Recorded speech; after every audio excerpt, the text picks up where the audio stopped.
Hello, my name is Caitlyn Piccirillo. My email address is caitlyn.piccirillo@gmail.com. That's CAITLYN.PICCIRILLO@gmail.com. My monologues will be Juliet from Romeo and Juliet and Jane from Jane Eyre. I will be reading Juliet from Romeo and Juliet, Celia from As You Like It, and Ophelia from Hamlet. I will also be singing If I Loved You from Carousel. Thank you. Oh, Romeo, Romeo, wherefore art thou Romeo? Deny thy father and refuse thy name, or if thou wilt not, be but sworn my love, and I'll no longer be a Capulet. 'Tis but thy name that is my enemy. Thou art thyself, though not a Montague. What is a Montague? It is neither hand, nor foot, nor arm, nor face, nor any other part belonging to a man. Be some other name. What's in a name? That which we call a rose by any other name would smell as sweet. So Romeo would, were he not Romeo called.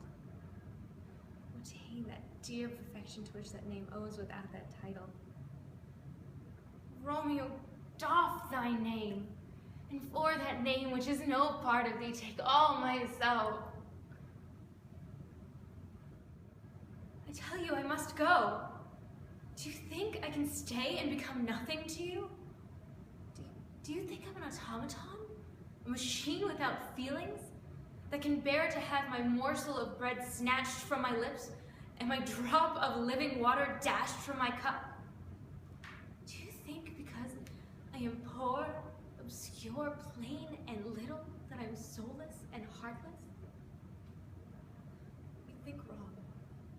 I was much soul as you, and full as much heart. And if God had granted me some beauty and much wealth, I would have made it as hard for you to leave me as it is for me to leave you. I'm not talking to you now through the medium of custom, conventionalities, or even of mortal flesh. It is my spirit which talks to your spirit, as if we both had passed through the grave and stood at God's feet, equal as we are. If I profane with my unworthiest hand this holy shrine, the gentle sin is this: my lips, two blushing pilgrims ready stand to smooth that rough touch with a tender kiss. Good pilgrim, you do wrong your hand too much, which mannerly devotion shows in this. For saints have hands that pilgrims' hand do touch, and palm to palm as holy palmers kiss. Have not saints lips, and holy palmers too? Ay, pilgrim, lips that they must use in prayer. Oh, then, dear saint, let lips do what hands do. They pray. Grant thou lest faith turn to despair. Saints do not move, though grant for prayer's sake.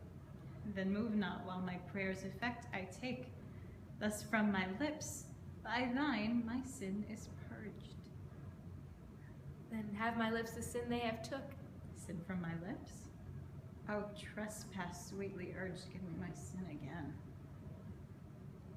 You kiss by the book. Gallop apace, you fiery-footed steeds, towards Phoebus' lodging. Such a wagoner as Phaeton would whip you to the west and bring in cloudy night immediately. Spread thy closed curtain, love-performing night, that runway's eyes may wink, and Romeo leave to these arms untalked of and unseen. Lovers can do their amorous rites, and by their own beauties, or, if love be blind, it best agrees with night. Come, civil knight, thou sober-suited matron, all in black, and learn me how to lose a winning match, played for a pair of stainless maidenhoods. Hood my unmanned blood, bathing in my cheeks with thy black mantle. Still strange love, grown bold, think true love, acted simple modesty. Come night, come Romeo, come thou day and night. for thou wilt lie upon the wings of night, as whiter than new snow upon a raven's back. Come, gentle night, come, loving, black-browed night, give me my Romeo, and when I shall die, take him and cut him out in little stars, and he will make the face of heaven so fine that all the world will be in love with night, and pay no worship to the garish sun. Oh, I have bought the mansion of love, but not possessed it. And though I am sold, not yet enjoyed, so tedious is this day, as the night before some festival to an impatient child who hath new robes and may not wear them. Is Romeo slaughtered, and is Tybalt dead? My dearest cousin and my dearer lord, then dreadful trumpets sound the general doom, for who is living if those two are gone? Tybalt is gone and Romeo banished. Romeo that killed him, he is banished. Oh God, did Romeo's hand shed Tybalt's blood? It did, alas the day it did. Oh, serpent heart hid with flowering face, did ever dragon hid keep so fair a cave? Beautiful tyrant, fiend, angelical, wolvish, ravening lamb, despised substance of divinest show, just opposite to what thou justly seemst, a damned saint, an honorable villain. O nature, what hast thou to do in hell when thou didst bower the spirit of a fiend in mortal paradise of such sweet flesh? Was ever book containing such vile matter so fairly bound? Oh, that deceit should dwell in such a gorgeous palace. There is no trust, no faith, no honesty in men. All perjured, all forsworn, all not, all dissemblers. Oh, where's my man? Give me some aqua vitae. These griefs, these woes, these sorrows make me old. Shame come to Romeo. Blistered be thy tongue, for such a wish he was not born to shame. Upon his brow shame is ashamed to sit, for 'tis a throne where honor may be crowned, sole monarch of the universal earth. What a beast was I to chide at him! Will you speak well of him that killed your cousin? Shall I speak ill of him that is my husband? Ah, poor my lord, what tongue shall smooth thy name when I, thy 3 hours wife, have mangled it? But wherefore, villain, did thou kill my cousin? What villain cousin would have killed my husband? Back, foolish tears, back to your native spring, your tributary drops belong to woe, which you mistaking offer up to joy. My husband lives that Tybalt would have slain, and Tybalt's dead that would have slain my husband. All this is comfort. Wherefore weep I then? Some word there was worser than Tybalt's death that murdered me, and forget it fain. Oh, it presses on my memory like a damned guilty deeds to sinners' minds that banished. One word, banished, had slain 10,000 Tybalts.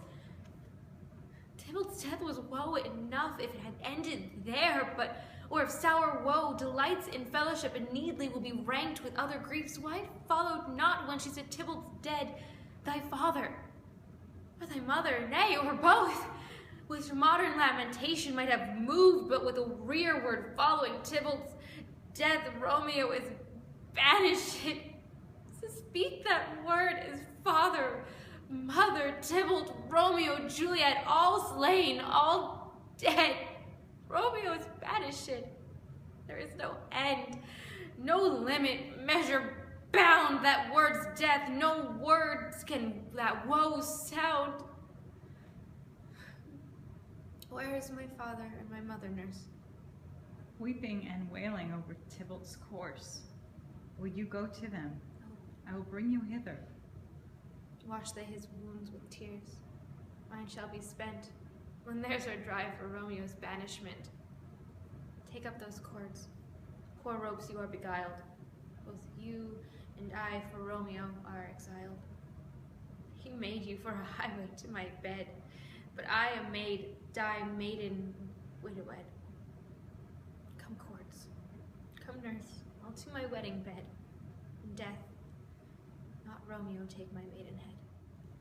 I pray thee, Rosalind, sweet my cause, be merry. Dear Celia, I show more mirth than I am mistress of, and would you yet I were merrier. Unless you could teach me to forget a banished father, you must not learn me how to remember any extraordinary pleasure.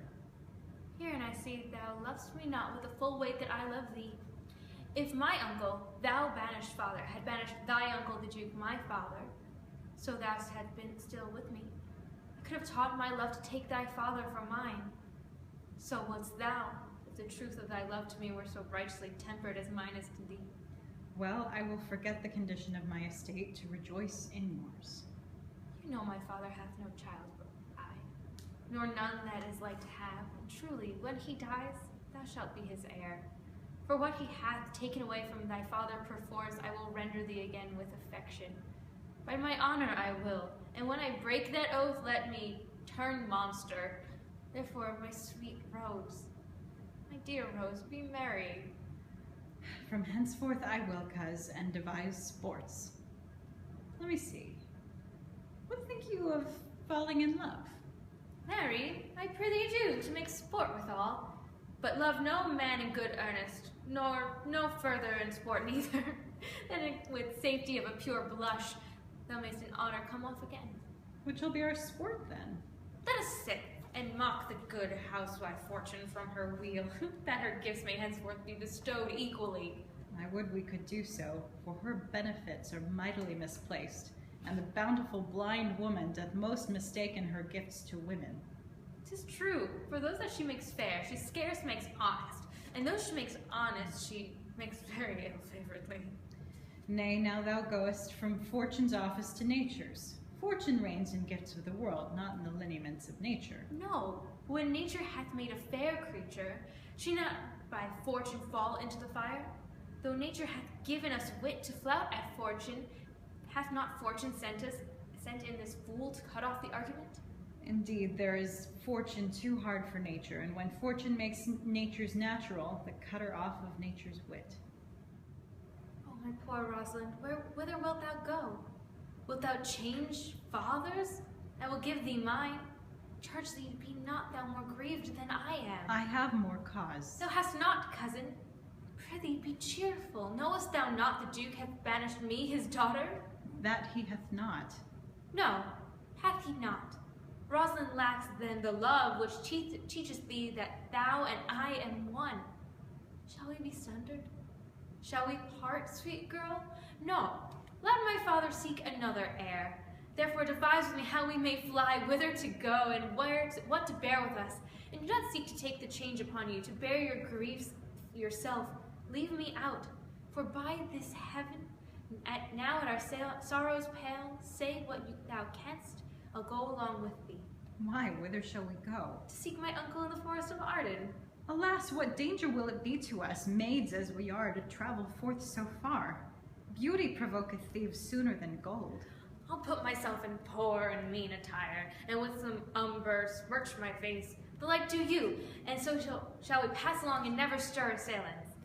We're not better, because that I am more than common tall, that I did suit me all points like a man, a gallant crudel axe upon my thigh, a boar spear in my hand, and in my heart lie there what hidden women's fear their will.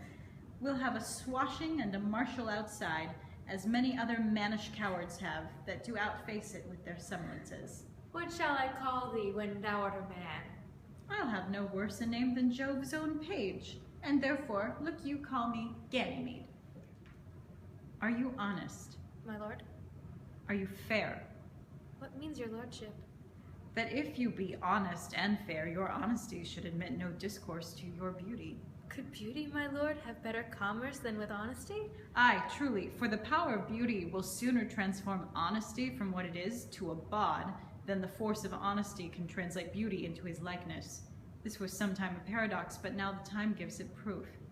I did love you once. Indeed, my lord, you made me believe so. You should not have believed me. For virtue cannot so inoculate our old stock, but we shall relish of it. I loved you not. I was the more deceived. Get thee to a nunnery.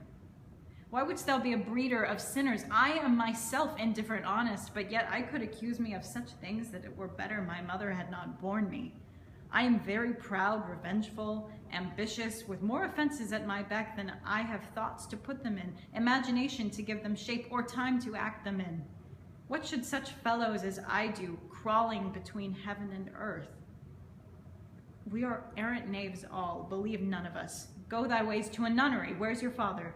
At home, my lord. Let the doors be shut upon him, that he may play the fool nowhere but in his own house. Farewell.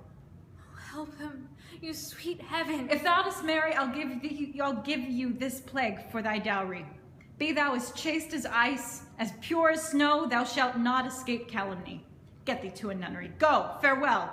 Or if thou wilt needs marry, marry a fool, for wise men know well enough what monsters you make of them. To a nunnery! Go, and quickly too, farewell! Oh, heavenly powers, restore him! I have heard of your paintings too well enough. God hath given you one face, and you make yourselves another. You jig, you amble, and you lisp, and nickname God's creatures, and make you your wantonness, your ignorance. Go to, I'll no more aunt. It hath made me mad. I say we will have no more marriages. Those that are married already, all but one shall live. The rest shall keep as they are. Go to a nunnery, go! Oh, what a noble mind is here o'erthrown. The courtiers, soldiers, scholars, eye, tongue, sword, the expectancy and rose of the fair state, the glass of fashion, and the mold of form, the observed of all observers, quite down.